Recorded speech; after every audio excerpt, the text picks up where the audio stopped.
Hi, I'm Patricia Grabarek. And I'm Katina Sawyer, and welcome to the Worker Being Podcast.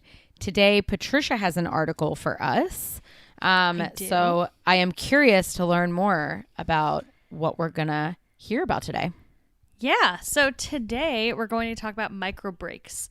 So we talked about breaks on the podcast, so long ago, probably close to when we first launched.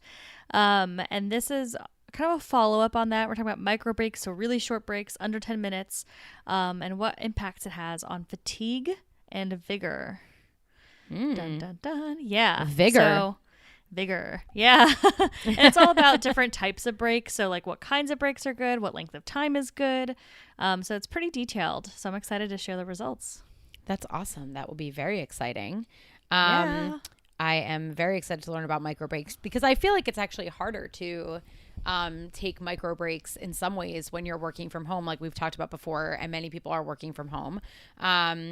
Or maybe they will still be as this episode airs. But I feel like it's even harder because you think that you don't need time in between things. Like you believe in your mind that you can just go from like thing to thing to thing because like you're not going anywhere. But actually like you need some time to reset. Whereas I feel like if you were like in an office setting, you might be like, oh, well, I need time to get to that meeting. So at least you're like giving a buffer. But in a work from home setting, I think it's even more important to like consciously be like, no, I can't actually just like go from thing to thing to thing to thing, you know? Yeah, I think that's a very good point. So I don't know. I think it's a good article. There's a lot to unpack. So we'll dive in very soon. I want to make a couple announcements first. First of all, this episode is going to be launching sometime in June. And as a reminder for all those listening, we are recording these early because Allie, our fabulous producer, is about to have a baby. Yay! And I also wanted to just let everyone know that we're going to actually take a break in episodes. So there'll be an episode next week, and then there'll be 2 weeks off for our like 4th of July summer break time. And then we'll come right back with more content. So take those 2 weeks to catch up on stuff you've missed. And we can't wait to see you after that. So, Katina.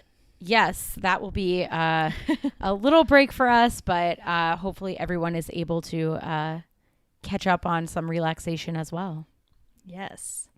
Yeah, and it's summer, and we don't know the state of the world since we're recording this in April. Hopefully some people we're back out a little bit, not fully at home, but who knows? But hope everyone's staying safe and healthy out there. Yeah, regardless of what the state is. It'll be weird to like listen back and be like, what, like, does it sound weird that we're saying that now or not? But yeah, for now, everything is going pretty good. I feel like we're moving this weekend. So I am in the process of packing up everything. Like really, I've been focused on like getting work done this week. And so I haven't really been doing very much on the packing end of things. So, but our like space is not very big. And so I feel like a day and a half or like they're not even coming until noon on Sunday. So it's Friday night right now or almost Friday evening. So we have like an evening and a day and a morning to like get it done. I feel like it'll happen. You'll get it done. I know you will. Yes, we will. I was like, I can't think about this week. So I just like didn't. Like, it'll happen later. Yeah. Yeah. Like I feel like if you compress things into a period of time where like you have no choice but to do it, then it gets done faster. Maybe. I don't know. I'm hoping that that's what will occur because if it doesn't, then I'll be saddened.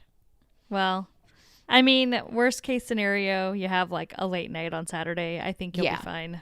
Yeah, it'll be good. I think it'll be okay too. Yeah. Brendan's already packed up the spare room in the office and most of the living room. So actually he's done like a really good job of getting some stuff done. So really it's just me that's been the little lazy bones over here. Lazy bones of moving. Lazy or busy? Busy lazy bones. I've been busy. I've been busy bones at work, but lazy bones at moving. Yeah, no, that's fair. I hate moving, so yeah, that makes sense. Yes. What are you guys doing? What do you have planned for your weekend? Actually, Allie's baby shower is this weekend. So Woo it's a woo. virtual baby shower. So we'll That's be exciting. celebrating her and little baby girl via Zoom. That's exciting. So it'll be good. Yeah. And we are, other than that, I mean, as we mentioned earlier, we're still in the stay-at-home space. So probably a walk or two here and there. Maybe, I don't know. It's supposed to be really warm this weekend. Like right now it's in the 90s. Wow. So- the 90s? Yeah, it's hot. Holy monkey. So I don't know. We'll see. Maybe we won't want to go outside. We'll want to just like crank the AC and like sit in the dark so we can stay cool. I don't. Yeah. But we have no plans, as you can imagine. That's warm. Yes, it is warm. But I don't know. It's like a weird feeling where like I've missed the warm, so I'm excited it's warm. But then also I can't like go to the pool or the beach. So that's like the best part about it being warm. You're like, hello, warm. But then Yeah. you're like, no, warm. It's like, I feel like while we're doing stay at home, it should just rain every day. And then it Yeah. can be hot when we're done with it. I think that would be really nice of the weather to do that for you. Yeah, I wish, but Yeah. it's okay. The weather doesn't It's care for us okay. and our needs. I know. Silly weather. Rude. Rude clouds holding on to all their moisture. Oh, man. Oh, Ridiculous. But boy. it's yes. Yes, it is true. Yeah, we'll mostly be packing all weekend, but we have decided that like even though we're only moving like 2 miles away from where we live, I was like, but we have to like get takeout from our favorite places. And Brendan's like, we're not actually leaving. Like we're moving. We can still go to all these places. They'll like actually deliver to our house. I'm like, I know, but we're not going to live in Old Town anymore. We're going to live in Delray and feels different. And I like to commemorate things and aw. nothing is exciting to do. So we might as well commemorate this. So I'm like, so we will get some kind of like, I'm picking one of my favorite takeouts and he's picking one of his favorite takeouts. Oh, that'll be And- fun. Yeah. So yeah. And it's not like you're going to be walking in the same neighborhood when you like walk Donnie and stuff Right. anymore. So I get it. It's different. It's still a change, Yeah. even if it's not far. I think so too. I mean, whatever. Anything for a little commemoration for me, I enjoy. I enjoy a little that. commemoration. Can you have a commemorate? I don't think so. Well, now we can. We can. Only us. I mean, that kind of makes me think of like coming up is our 1 year anniversary. And Yeah. we've been trying to think about what we're going to do because obviously we still want to do something special because it's 1 year. Like, that's a big deal. Of course. But I was looking for like gifts and things, like trying to figure out what I wanted to do. And I found the best gift, but it's so back ordered that it's going to come like a month after our wedding. So I'm not going to buy it because it's really a joke gift. It is. Wait for it. You know how the first anniversary is a paper anniversary? Yes. You can buy toilet paper that says happy paper anniversary. And I thought that was so perfect right That now is. because everyone's buying toilet paper. You can't get toilet paper. And then it's like a anniversary. I mean, it's so good, but they're so is. back ordered. Like, I'm wondering if people No. didn't just like buy up that toilet paper too in the crazy toilet paper rush of 2020. No, I really want that present for you. I know. I Oh, know. no. But it feels silly to like get it on May 30th and be like, oh, well, our anniversary was a there's month toilet ago, paper. but Right. now we And, have like, this silly toilet paper. But maybe also toilet paper will like come back and people will be like, I don't get it anymore. No, but that I do think that that's so fun. I wish that you could get that because that actually is like, you would really never give Danny like toilet paper for paper anniversary, except for like right now. It's so like, It's just so it makes spot so much on. more sense. I know. Oh man. I know. I wish I had thought of Paper. it earlier, or knew it existed as a thing that people did. I never even knew about these like paper string or like cloth or whatever things until Brendan and I got married. And then our first year, he was like, well, it's the paper anniversary. And I was like, the anniversary of paper? Like, I was like, so confused. I was like, what are we Paper was celebrating? created Yeah. today? I was like, I'm very confused by this. But he introduced me to this world of the different anniversaries. And it is kind of fun. That's funny. Yeah, I mean, I can't say I really knew much about it. All I know is I've heard about the paper anniversary, but I don't know anything else besides paper. There's so I don't know what like cotton 2 or 3 or whatever is. There's cotton. Cotton? That was Okay. last year. There's leather. Not so good for vegans. No, I guess you could get vegan leather. There's fruit. I'm like looking at it right now because I got curious. I didn't have these like memorized. There's fruit. There's wood. That's kind of easy. Yeah. Then there's one that's candy or iron. Okay. Who made that a thing? Like iron, but if not, I guess candy, whatever. Like that feels like a lot of people had trouble finding iron, and they just like came up with like some other way to Candy do it. is a backup plan. Yeah. Yeah, but like every year has a thing. Like, so it is kind of fun. But I feel like last year was our leather, and I don't think we paid attention to it last year. I feel like I forget what we did. Oh, we went on a trip, so I Your brought trip was maybe I leather. brought something. Yeah, You brought a trip was purse. leather. Yeah, I brought a purse with me, and that was it. But yeah, that would be perfect for paper. Well, what are you gonna do now about paper? I don't know. No. No, And by the time this airs, no one can give me ideas because No. it's gonna be way past. So I'm just gonna. We'll see. We'll figure it out. I don't know. Oh man. For paper, Brendan got me like a little print in like a cute frame, like a paper print, and then he framed it. That's cute. And I was thinking Yeah. about that, but Danny is like so picky about. Yeah. Like we've been arguing about where things go on the walls for like ever, and he just.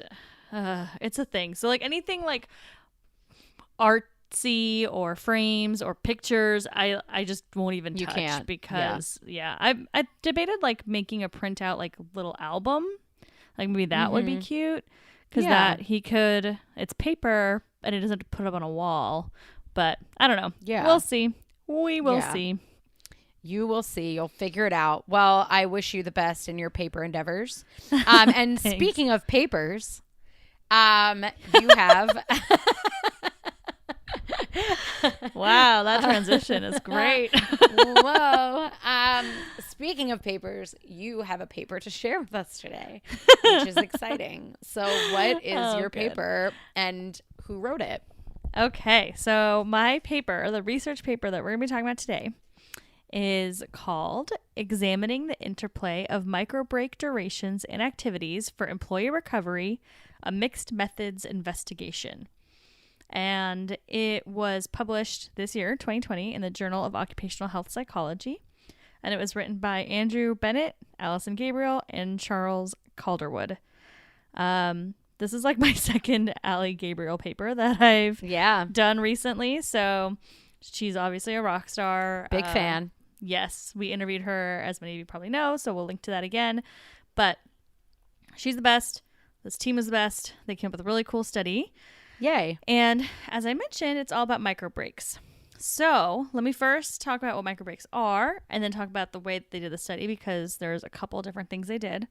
And then what are our takeaways? So let's start. Micro breaks. Micro breaks are brief breaks that happen during the day. So it's throughout the workday and they're under 10 minutes. So it's like really small, tiny breaks.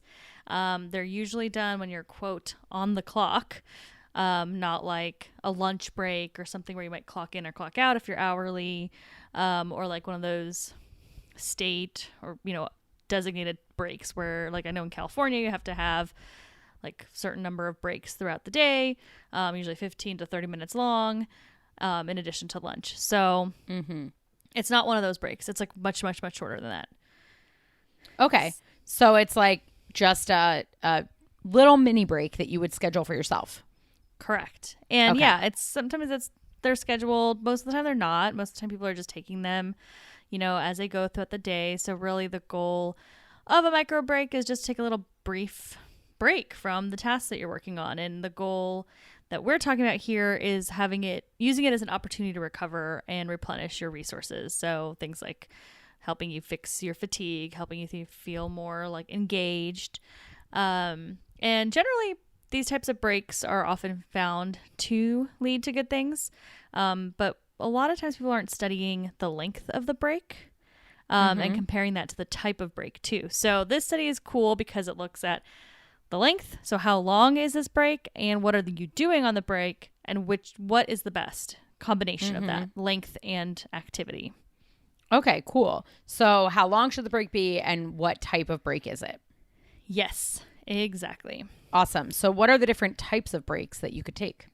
So the types of breaks that they looked at in the study. So, I mean, really what happened is they did two things in the study. They did an interview first. So they had one study where they interviewed people, collected some information about the types of breaks people take that are short, these types of micro breaks, and what are they doing on them to get some more information about that. And then they did an experiment to test what works. So in that interview study, what they found was that there are three different types of breaks that they were really looking at. There's work-related breaks, like things like changing tasks. They're thinking about work accomplishments, making to-do lists. Then there's detaching and relaxing breaks.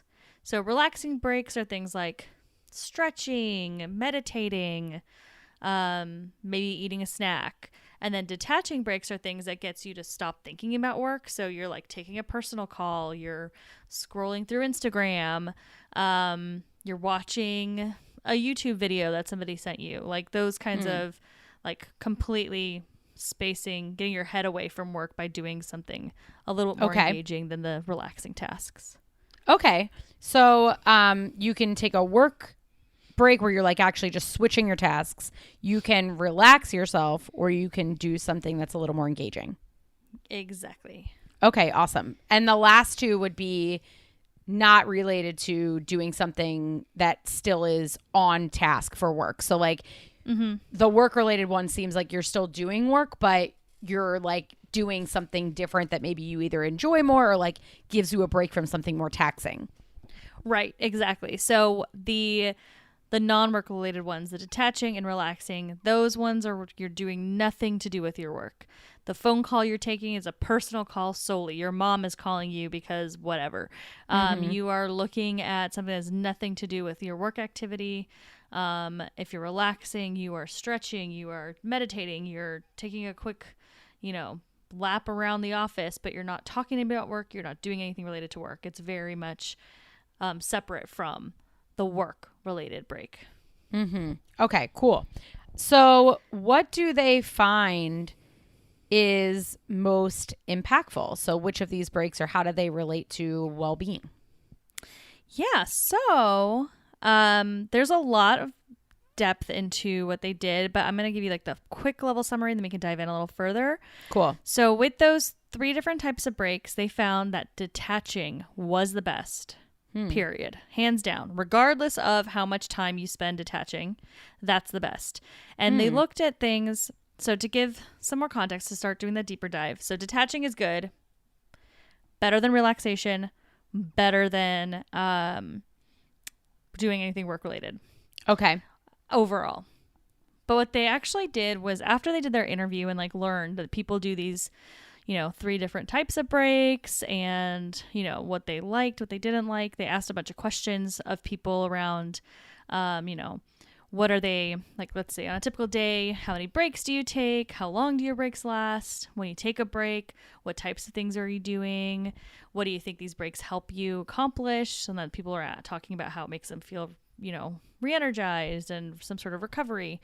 And so after that interview, they went and did an experiment. So they took what they learned there and they did this experiment where they had business school students, and most of the students that participated also had jobs, but it doesn't really matter because what they did is they came into the lab for 1 hour and they gave them a bunch of activities to do that are taxing on the brain, right? So something that's cognitively challenging.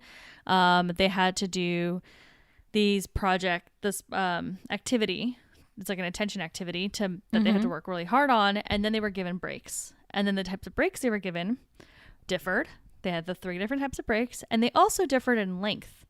So they had a detaching break activity, and in this experiment, the detaching activity was a Saturday Night Live video. So they had three different videos that people watched, depending on length of time. So length of time was 1 minute, 1 minute, 5 minutes, or 9 minutes. Okay. Okay. So they had 3 different clips. So you could be detaching for 1 minute, detaching for 5 minutes, detaching for 9 minutes. They also had a relaxing break activity, which was a mindfulness exercise. And it was the same thing where they had 1 minute of mindfulness, 5, 9. And they also watched a video to help them do this mindfulness activity. Okay. And then the third thing was a work-related break activity where they also had the 3 different lengths of time. And it was basically, it was another cognitive task. So they went from like something that was all about attention to a different type of task that required some focus and thinking. Okay.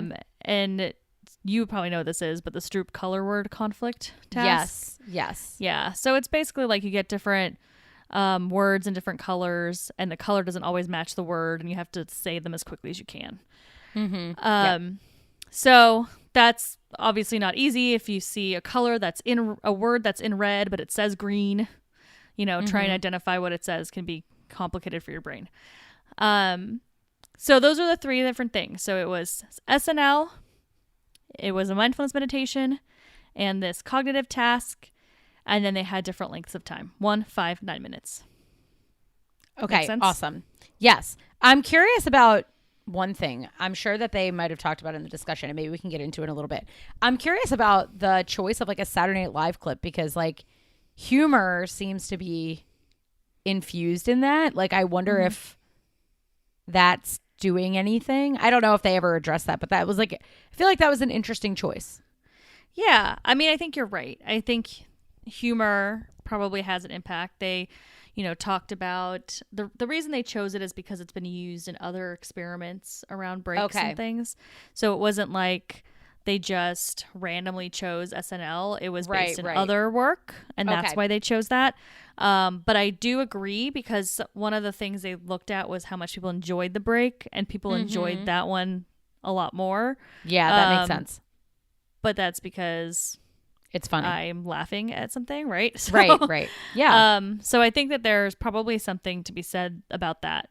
So that's something interesting to note for sure. So yeah, looking at this with a grain of salt, that they're, detachment here includes something that's potentially funny. Yeah. But it's still, I mean, it still works, because you could do detachment through like Netflix, and that could be funny or whatever. But it's just like, I was curious about that choice, because it seems to have like a specific kind of tone to it. But cool. Okay. So what did they find? What length and type of break is most impactful? So when you look at fatigue, so if we're looking to help people feel less exhausted, less fatigued, the things that pretty much breaks helped, generally speaking. But when you looked deeper, detaching breaks led to less fatigue. So that was a big one, right? So if you watch these SNL clips, regardless of time, so if you do it for a minute, 5 minutes, 9 minutes, you're going to feel less tired by the end of this experiment. There wasn't an effect for the relaxing break at all on fatigue, which I thought was super interesting. That is interesting. Yeah, especially because we've talked about like that mindfulness app study, and it almost feels like mindfulness as a practice has longer term benefits, but it might not be great if you just like randomly 1 second do it. It doesn't hurt your fatigue. It doesn't make you more tired, but it doesn't necessarily help you. Yep. I have some thoughts on that as well. But keep going. I want to hear the rest of the results. So I'll just do fatigue, and then I would love to hear your thoughts on that. And then we'll talk about the other stuff later. So detaching was big. Relaxing did not help much. The short 1 minute work break actually helped. So for a minute, they had to do the Stroop test. So like imagine if you take a quick minute to write a to-do list or a quick minute to do something else, that helped you and it reduced your fatigue. But if you did a 5 minute work related task, it did not help. There was no effect. And then if you did a 9 minute work related task, it actually led you to feel more tired at the end. Okay. So having that 1 little minute break is fine, but not to do like long work related breaks. That doesn't count. Okay. So you actually need to do something that's not work related in order to recover. in order to reduce your fatigue. Yep. Yeah. Okay. Okay. That's cool. So that makes a lot of sense. So a different type, but more work doesn't help reduce your fatigue. But if you have a break, it does. And the break that helps the most is disconnecting. Although we have some thoughts potentially about why the mindfulness intervention in this study didn't work, because we know in other studies it has had an impact. And I agree with you in your assessment that if you have somebody who's never done mindfulness before, and then you just ask them to do like either 1 minute of mindfulness, 5 minutes of mindfulness, or 9 minutes of mindfulness, that period of time isn't really enough to train your brain to do what it's supposed to be doing to be effective during mindfulness. So like we have done some other data collections that use some mindfulness interventions with like brand new or novice individuals at mindfulness. And what ends up happening a lot of the times early on in mindfulness training and even later in mindfulness training is that your mind bounces around a lot. And so what seems to be like 9 minutes of mindfulness when you're first starting can actually be like 9 minutes of just thinking of whatever. So I think once you get used to the practice and you actually start to dial in and like really focus and hone on it, it has a really big impact. But when you first start, if it's just like your very first time doing it, you may not have the impacts that you would have if you like stick with it for a little while and try to get your mind to be able to go into that space more easily. Yeah, exactly. I think that's a huge thing for people to know, that if you've been doing mindfulness a lot, you probably would be doing just fine with the relaxing break if you're going to do some meditation during that break. But the study is just doing this one-off. So that's really, really important, because I totally agree. If when you first start doing mindfulness meditation, then you're totally still learning how to do it. And I think it's very easy for some of these people to spend 9 minutes thinking about the attention task they just did in this experiment. Mm-hmm. And how do they do on it? And was it hard for them? And did they feel good or bad about it? Whatever. So I feel like it's really, really easy to not do it effectively and therefore not see results in this type of situation. When we looked at that mindfulness app paper that we talked about in the podcast several weeks back, that one showed that, short snippets of mindfulness over time is really good for your wellness. So it's more of that practice. It's more of honing in on your skills there than, one quick relaxing break. Right. Yeah, I think that makes sense. That's really interesting. So then for the other outcomes, what did they find? Yeah, so vigor was the other thing they looked at, one of the other things, and that was all about, feeling more more lively, feeling more energetic, and they found that micro breaks did help increase vigor, but it didn't bring them back to where they were at the beginning of the study. So with fatigue, I said, let's say I was on a scale of 1 to 10, I was tired at a 5. Then I do the work task, and now I'm at a 10 of being tired. And then at the end of the study, I'm back to a 5 because I took a detaching micro break. Mm-hmm. With vigor, the detaching micro break definitely helped, but it never got back to where you were. So you're never just as energetic as you were when you started. So it helps you, but it doesn't actually fully fix the problem. Mm-hmm. And what was interesting though with vigor, so with fatigue, detachment was the best, and then 1 minute short work breaks were good. Mm-hmm. For vigor, detachment was the best, again, regardless of length of detachment, 1, 5, or 9 minutes. Mm-hmm. But relaxing, the mindfulness actually did help here. Okay. A little bit. Not as much as detaching did. So watching an SNL clip was still better than doing, 5 minutes of mindfulness. But mindfulness did have a positive impact here. Okay.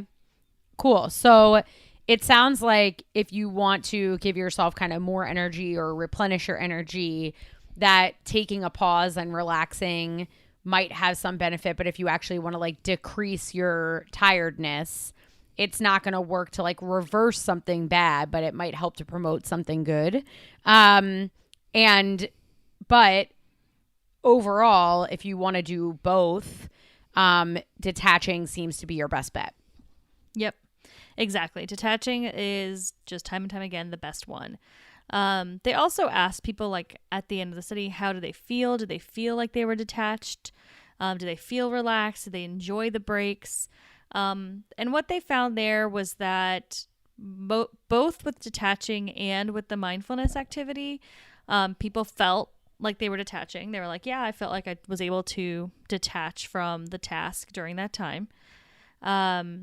They also felt like they were able to relax. And then they also felt, well, that was for both detaching and relaxing. But for enjoyment, people liked the detaching one the most. So going back to your SNL comment, right? Like if they're watching something funny, they like that one the most. Okay. That makes sense. I think that this is all really interesting because I feel like a lot of times with like social media or other sorts of like, YouTube and all this kind of stuff, like I think that if people in a workspace saw their employees like standing around watching something funny, they would be like, oh, that's just like a complete waste. But what it sounds like is like actually, as long as it's done in a very short period of time and it doesn't turn into like, well, have you seen this? Have you seen that? Have you seen them? Right? Like if it stays contained to a small period of time, it sounds like actually that's not a bad thing. Yeah. I know. I felt the same way. I was like, ooh, so like scrolling through Instagram and watching like funny animal videos is totally good for me. Right. Yeah. Like 9 minutes of it and then you get back into it. It's okay. Yeah. Yeah, so I thought that was cool. It was really interesting to see that time didn't have as much of an impact. I think they thought that that would happen more.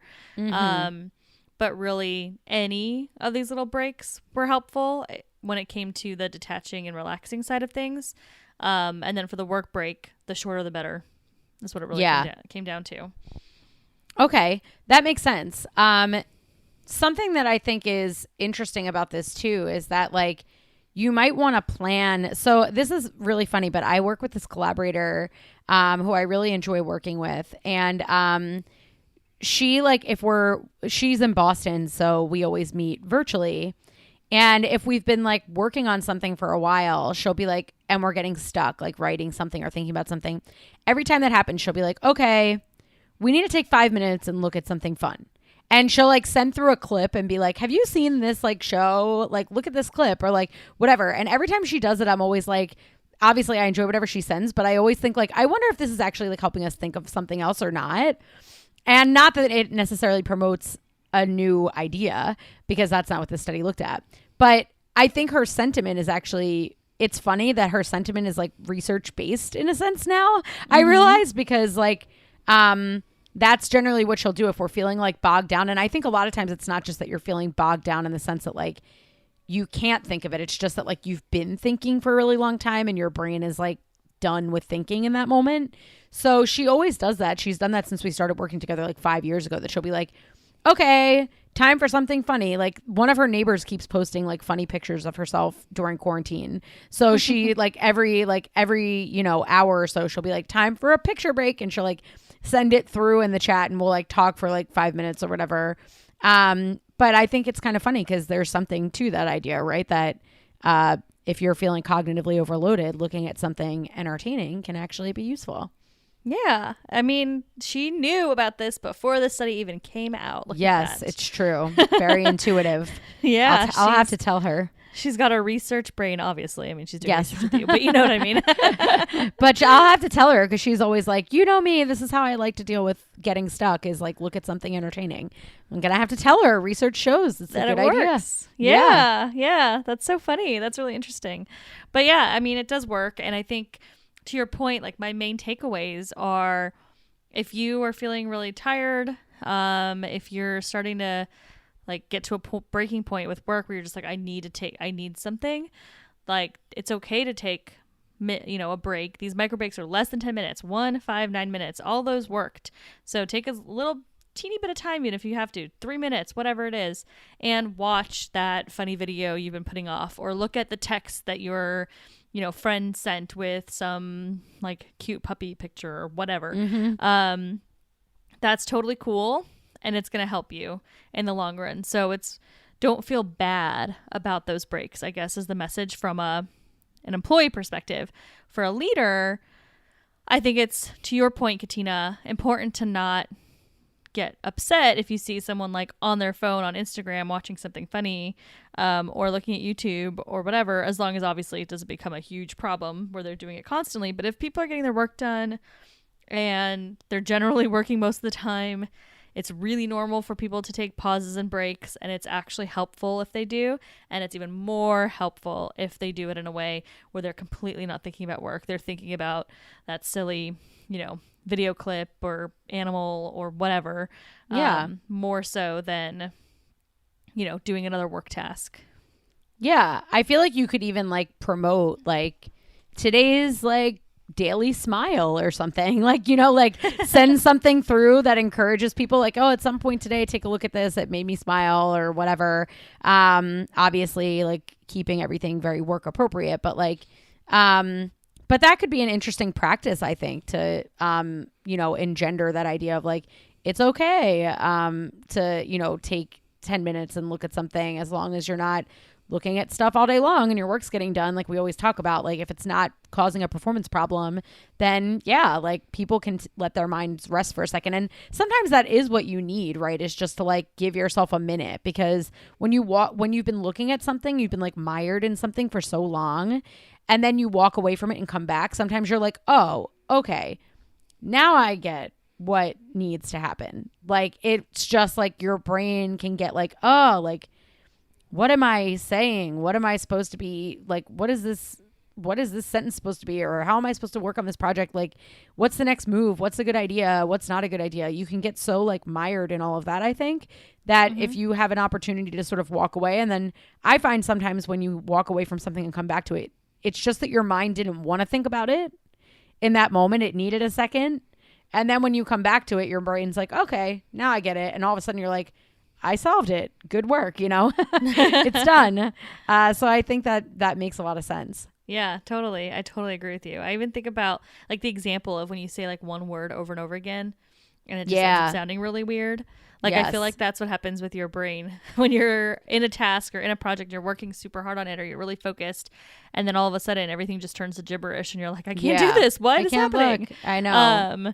Yeah. And so then I think that's where these little breaks can come into play. And I totally love that idea of making it a habit. Like a manager of a team can send like a funny video every day. Like when you need to look up from your computer or from your work, like here, watch this silly YouTube video, or look at this really cute puppy running down the street, or whatever.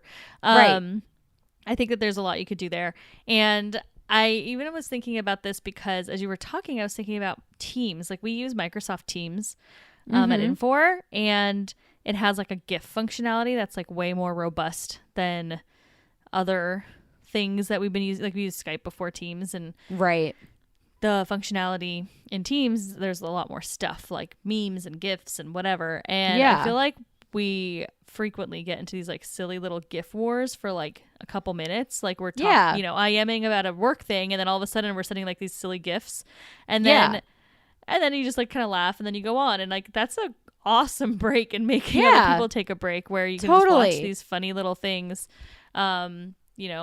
related to a topic, and you can, I don't know. I think those types of things are fun, and I think it makes you disconnect for a second. And as we know, 1 minute is enough according to this study. So it's great. Yeah. I think that there could be some managers that would be like, like that's a waste of time. Get back to work, whatever. And this is kind of saying like, no, it actually may be functional. So I like that a lot. Yeah. Well, this has been helpful. I like this article. I think it gives some leeway to people who, might be concerned about, like, sometimes it feels like my brain just needs a break in the middle of the day. Is that bad? Like, no, it's not bad. It's normal. And you should not be up in arms on your team if people decide that they want to take a break. Exactly. You don't want a bunch of tired employees. You don't want their fatigue to just keep dropping all day long, or keep, I guess, increasing. So getting more and more tired all day long. Because then you've got a problem. You've got people that are not functioning properly at work. They're not working as well. So if you're super concerned about productivity and don't really care if somebody feels tired, well, their being tired is going to impact your productivity. So let them Yeah, watch that YouTube totally. video. Yeah. Let it happen. Let go of control. It's okay. Yes. So fun article. Thought it was really interesting, relevant for everybody, I think. Yeah. Across the board in any job, everyone needs a little break here and there. So don't Very beat yourself true. up if that's true. Very true. Well, thank you for reading it and sharing it with us. I enjoyed it a lot. Yes, thanks for listening. And we'd love to hear from all of you. Please reach out if you have any questions, stories you want to share. We'd love to hear from you. You can email us at contact@workerbeing.com. You can find us on Instagram, LinkedIn, Facebook, and Twitter at workerbeing. You can also find us on our website, which is workerbeing.com. And we also have some new content for all of you. We recently to right now, launched a course on our website, which we'll send a link to that as well if you want to check out some of our coursework, things that we can provide you, other tips and tools outside of the podcast and the website. Go check it out. Thanks for listening. The Worker Being podcast is hosted by us, Patricia Grabarek and Katina Sawyer, and produced by Allie Johnson.